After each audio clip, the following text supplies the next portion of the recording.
लोकसभा चुनाव खत्म हो चुका है। केंद्र में एनडीए की सरकार भी बन चुकी है, लेकिन रुपौली विधानसभा उपचुनाव ने एक बार फिर से बिहार की सियासत गरमा दी है। रुपौली विधानसभा चुनाव में जीत हार का फैसला तो वहां से चुनाव लड़ रहे आरजेडी की उम्मीदवार बीमा भारती और एनडीए खेमे से जेडीयू के उम्मीदवार कलाधर मंडल या अन्य उम्मीदवारों के बीच होना है, लेकिन इसमें असली परीक्षा तो नीतीश कुमार और तेजस्वी यादव की होगी। रुपौली विधानसभा चुनाव को लेकर एक बार फिर से चाचा और भतीजा आमने सामने होंगे। रुपौली विधानसभा सीट पर एनडीए और महागठबंधन के उम्मीदवार आमने सामने हैं। साथ ही एक बार फिर से सीएम नीतीश कुमार और नेता प्रतिपक्ष तेजस्वी यादव की साख भी दांव पर है। अपनी साख को बचाने के लिए चाचा और भतीजा दोनों ही अपने गठबंधन के नेताओं को जिताने के लिए एड़ी चोटी एक कर दे रहे हैं। गठबंधन के कई नेता और कार्यकर्ता तो दिन रात चुनाव प्रचार में लगे हुए हैं ही।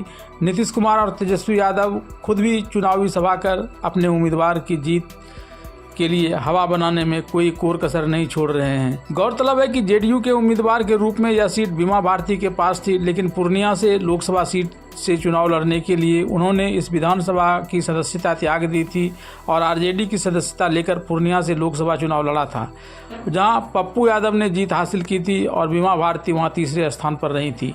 अब अपने ही इस्तीफे के बाद खाली हुए इस रुपौली विधानसभा सीट पर वे फिर से आरजेडी के उम्मीदवार के रूप में चुनाव लड़ रही हैं। यहां 10 जुलाई को उपचुनाव होगा। रुपौली उपचुनाव के लिए महागठबंधन की ओर से आरजेडी उम्मीदवार बीमा भारती तो एनडीए की ओर से जेडीयू उम्मीदवार कलाधर मंडल चुनावी मैदान में हैं। वहीं इस बार चुनावी रण में निर्दलीय शंकर सिंह ने भी दोनों गठबंधन के उम्मीदवारों की नींद उड़ा रखी है। कुल मिलाकर रुपौली उपचुनाव पर हालात पूर्णिया लोकसभा जैसे दिख रहे हैं। इस बार भी यहां मुकाबला त्रिकोणीय होता दिख रहा है। लोकसभा चुनाव के बाद हो रहे उपचुनाव में अपने उम्मीदवार की जीत के लिए चुनाव प्रचार में दोनों गठबंधन के कई बड़े नेताओं ने तो मोर्चा संभाल ही रखा है। नीतीश कुमार और तेजस्वी यादव ने खुद यहां की चुनाव प्रचार की कमान संभालकर अपने विपक्षियों को धूल चटाने के प्रयास में पूरा दमखम लगा दिया है।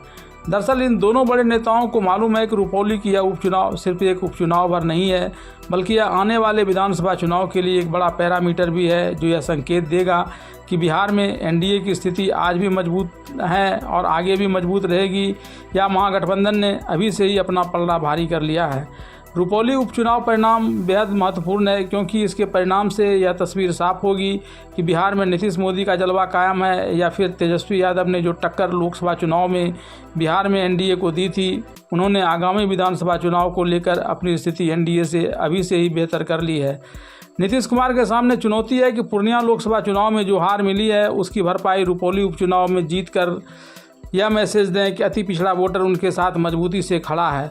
वहीं तेजस्वी यादव ने भी MY समीकरण से अलग जाकर अति पिछड़ा कार्ड खेला है। अगर उनके उम्मीदवार की जीत होती है तब इस जीत को पूरे बिहार में अति पिछड़ा वोटर को बड़ा मैसेज देने में वे सफल होंगे कि आरजेडी ने अब अपनी वोट बेस को काफ़ी बड़ा कर लिया है।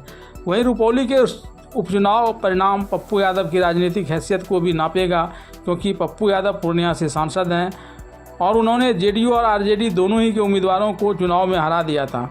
अगर तेजस्वी यादव की पार्टी आरजेडी की उम्मीदवार यहां से जीत जाती है, तब तेजस्वी यादव यह मैसेज देने में सफल हो जाएंगे कि लोकसभा चुनाव में पप्पू यादव भावनात्मक वजह से जीते थे, लेकिन जनता आज भी आरजेडी के साथ है।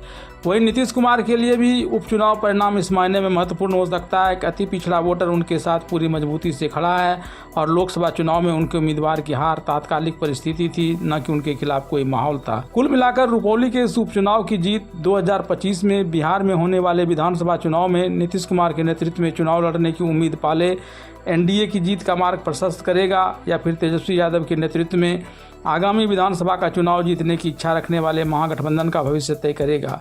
क्योंकि इस जीत के आधार पर ये दोनों ही गठबंधन अभी से ही अपने अपने पक्ष में हवा बनाने का प्रयास कर सकते हैं, जो 2025 की विधानसभा चुनाव के आते आते एक प्रचंड आंधी के रूप में इनकी जीत सुनिश्चित करने वाली होगी।